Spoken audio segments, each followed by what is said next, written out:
Yogendra Yadav, who's joining us, and I want to show, because Yogendra Yadav likes election data quite in the way that he does, I'll show you one interesting nugget as I go across to him. I'm looking here at the seats classified as Muslim plus Yadav stronghold seats. So these really should be seats where the RJD and the Congress alliance should do really well.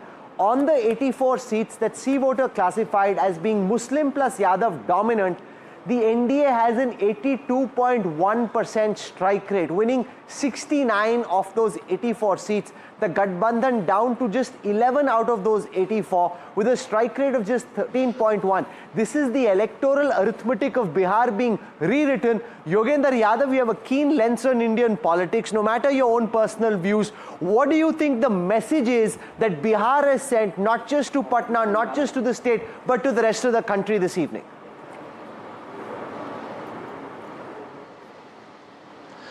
Thank you, Rahul. I'm not sure about the message to the country because I saw it as a very Bihar-specific election, which is what it was, which is how it should be read. To my mind, I mean, I should put it on record. You mentioned my personal opinion. It's not just opinion. You see, I'm a political activist. Bharat Jodo Abhiyan had supported the opposition and I had campaigned for Mahagathbandhan. Having said it, I must say that in my assessment, right from the beginning, NDA was ahead in this election, and I thought at no stage did NDA look like losing the election. NDA was ahead because I think NDA had a bigger coalition, bigger political coalition. NDA had a bigger social coalition, and NDA on top of it had managed to secure support from women. So NDA's victory did not surprise me. But I must say the extent of victory, the fact that it went up from where there was in Lok Sabha, that intrigues me. And the number of seats, which is 200 plus, that's when I saw it last, that is equal to the kind of performance the NDA had. It was not called NDA then, in 2010, Nitish's victory. Now, it so happened that I traveled then and I traveled this time. I do not see that kind of sentiment. So I worry if it is only public opinion shift or is there something more than that? That is what worries me. The extent of victory defies my understanding at least. No, but I have a problem with that argument and I'll explain what. For example, if vote chori was a big issue, if there were lakhs of people, as Rahul Gandhi had suggested, who'd been stricken off the voting list, there would have been posts on social media, there would have been bites on television where people were complaining, there would have been lines, queues of people saying, Hamara vote chori ho gaya, etc., etc. None of that happened. So when you say that this baffles you and when Rahul Gandhi continuously suggests that elections are being stolen, is he not doing great disservice and is he not living in delusion and denial, not realizing the fact that many of his candidates and his alliance simply didn't fight for a large part of a very short campaign? He wasn't even on the battlefield. If that is how hard you fight, versus given how the BJP fought this election, how does the opposition alliance hope to win? How does it hope to fight? How does it hope to contest? Rahul, I did not mention vote chori. I think that was playing in your mind. And I did not think Congress was such a central player in Bihar. Somehow you want to think of it that way. I somehow don't think Congress was the central player in Bihar. Let me focus on what I said.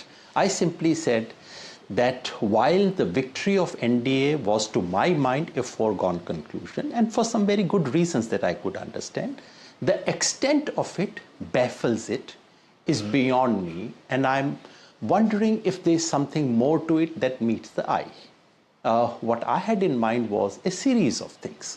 We do not have a level playing field of any kind whatsoever, whether it is in terms of official machinery being used, whether it is in terms of money, and now that I'm speaking to you, I must underline whether it is in terms of media's complete partisanship, and finally, whether it is in terms of Election Commission's own partisanship. All these things have played into this election, which must be acknowledged, which must be registered. I'm not yet speaking of electoral fraud, which is a very different subject for which you need evidence, and I would not speak about it till I have some evidence with me. On the voter list, let me remind you that 68 lakh names were deleted from voters list and 24 lakh names were added. We are speaking of an absolutely unprecedented exercise. To say that there were no appeals and protests, which Election Commission has claimed, is false, because according to Election Commission, about 4 lakh objections were raised. These are Election Commission's own statistics, not mine. And about additions, usually there are no, there is complaint against deletions, and as I said, there were complaints. About additions, normally if there are fake additions, there are no complaints. No one gets to know except on the voting day. So we do not know. I'm not saying the election was won merely on that basis. No, I'm not saying that. I've already said something reasonable, something that I think you would understand and acknowledge. Okay, let's spend a moment on the inability of Tejasvi Yadav to broad base his coalition. If you look at the votes that they've got, they roughly are where they were in the last elections. The magic of Lalu at the peak of his social mobilization was his ability to get Muslims, Yadavs and a lot of the Ati Pichdi Jatis with him. On the contrary, Tejasvi Yadav now is just about that vote bank that he inherited. He hasn't been able to grow it. That's a real problem, which is holding back the RJD's chances, which is why the BJP and the JDU have done as well as they have, and the RJD hasn't been able to increase its vote share much. Why do you think that went wrong? What could they have done to make things different? And what does the future lie for a regional party like the RJD from here? That, Rahul, is a very fair point. In fact, that's a point I've been making again and again. Lalu Yadav's Mandal revolution in Bihar in the 1990s was not a Yadav Muslim coalition. It was a very broad-based coalition of all disadvantaged communities. And unlike Mulayam Singh Yadav, Lalu Yadav's coalition included a large number of Dalit communities as well. And unfortunately, that broad unity of the lower sections of society has over the years been reduced, truncated into a Muslim Yadav coalition, which does not work very well. And that responds to the interesting statistics that you had shown. When we say Muslim Yadav dominated, it does not mean Muslim Yadav majority. It only means maybe both of them put together are 35%, maybe they are 40%. Now, in that situation, what happens is this, that if you see Muslims and Yadav mobilizing in big numbers and consolidating behind RJD, that leads to counter mobilization. And that counter mobilization is not limited only to forward communities. The possibility that there would be a Yadav capture of power tends to put many EBCs also in a state of unease, anxiety, and there is a counter mobilization. So I can fully understand why in those seats NDA may have done better. And that indeed is one of the major failures. And now that we are on opposition failures, let me also mention the second thing, namely the historical memory of Lalu Prasad Yadav's regime being a jungle raj, a word that has been played about by the media, used by the NDA and exaggerated and so on. But the fact is that that memory has stuck. And this is not merely in the forward communities of Bihar, this is also shared by many other communities. And the second major failure of the opposition has been their inability to wash this stain, this memory, and to convince the people of Bihar that they could be a credible alternative. Tejasvi has a basis to claim that, because as a deputy chief minister, Tejasvi's own record was quite decent. But has he been able to build a campaign projecting himself and the opposition as a credible opposition which would improve law and order, which would do justice to the question of employment, which is the biggest issue of Bihar? I don't think they've... Yogendra ji, Ashok Malik has a question for you. Ashok. Opposition has to work while they are legitimate to right to ask about electoral foul play as well. Yes, Ashok. Yeah, Yogendra, I have a question for you. The 2010 election has been brought up. I remember that election well. I'm sure you do too. I traveled to Bihar then. The BJP had a better strike rate than the JDU, but clearly the BJP was piggybacking back then on a much stronger JDU and Nitish. Nitish was at his peak then. Today, my sense is in this election, while Nitish has been clearly the leader of the alliance, no question, it's a more equal or equitable alliance. Are national parties, in this case the BJP, clawing back space in a polity that has been dominated by regional parties?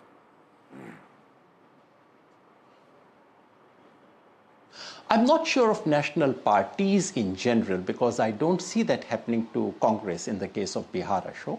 But yes, BJP is definitely coming back and becoming a bigger party. And to be absolutely frank, history suggests that whenever BJP has aligned with a party, with a regional party, in the short or in the medium run, that party has disappeared. Either BJP has eaten it up or it has fragmented. So I do expect something similar to happen to JDU, but it won't happen right now. The only reason I recall 2010, Ashok, was that when I traveled in 2010, and you would recall that, wherever I went, people said, oh my God, my village has been transformed. Look at the road. You went to a Yadav household, they said, look, we won't vote. Vote to hum Lalu ji ko denge, but Nitish has done a very decent job. Muslims said, look, they are with BJP, we won't vote them. But bhai kaam to is bande ne acha kiya hai. You heard that across. Did you hear that this time? At least I did not. Is it because of my partisanship or am I missing something? I don't know. Veer Sanghvi has a question for you, Yogendra. Yogen, I want to just look forward. We've talked about the legacy of Lalu, which has helped his son in terms of the base, but probably damaged him in terms of his reputation. We've talked about Nitish, who's done extraordinarily well after so many years in power. But this is the end, really. Lalu is no longer a factor. The generation that's going to vote in the next election is going to have fewer memories of Jungle Raj. And Nitish, I doubt very much if he will lead his party into the next election. So in a sense, we're on the threshold of a change in Bihar. Ashok asked if you think the BJP can fill that vacuum. What do you think will happen? What does the future hold for Bihar?